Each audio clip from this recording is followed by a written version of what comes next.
Gaji PNS dan PPPK bakal meningkat tajam. Ini penjelasan pejabat Kemenpan RB. Dikutip dari artikel jpnn.com. Gaji dan tunjangan aparatur sipil negara atau ASN, baik PNS maupun pegawai pemerintah dengan perjanjian kerja, bakal meningkat tajam. Ini sebagai upaya reformasi kebijakan-kebijakan kesejahteraan ASN, baik PNS maupun P3K, yang bekerja di wilayah terdepan, terluar, tertinggal, berisiko tinggi, dan berkinerja tinggi.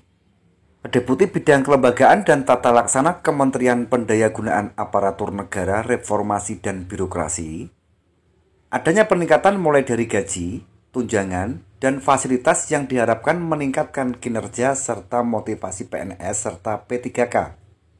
Hal ini sangat penting dan harus membantu karena profesi PNS dan P3K dengan bidang pekerjaan yang kompleks, berisiko tinggi, jauh dari akses pembangunan, membutuhkan insentif dan motivasi. Pada tahun 2020, Lembaga Administrasi Negara melaksanakan mandat melakukan pengkajian pada tingkat prioritas nasional untuk merumuskan atau mereformulasi kembali model insentif PNS dengan syarat khusus.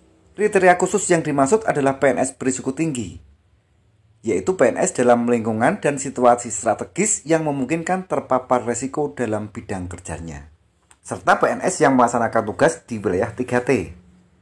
Oleh karena itu, Kemenpan RB mendukung kajian penuh terhadap pembaruan kesejahteraan PNS dan P3K. Perbaikan sistem kesejahteraan ASN baik PNS maupun P3K juga selaras dengan arahan Presiden Joko Widodo, yakni perlu dilakukan reformasi dalam sistem remunerasi dan sistem pensiun bagi PNS, serta jaminan hari tua untuk P3K yang lebih adil, kompetitif, dan tak terkalahkan dengan kemampuan keuangan negara. Reformasi tersebut mampu meningkatkan kesejahteraan ASN melalui penyediaan hunian yang layak dan terjangkau, dukungan fasilitas yang lengkap dan terintegrasi, serta pengelolaan pemerintah yang bersih, efektif, dan terpercaya.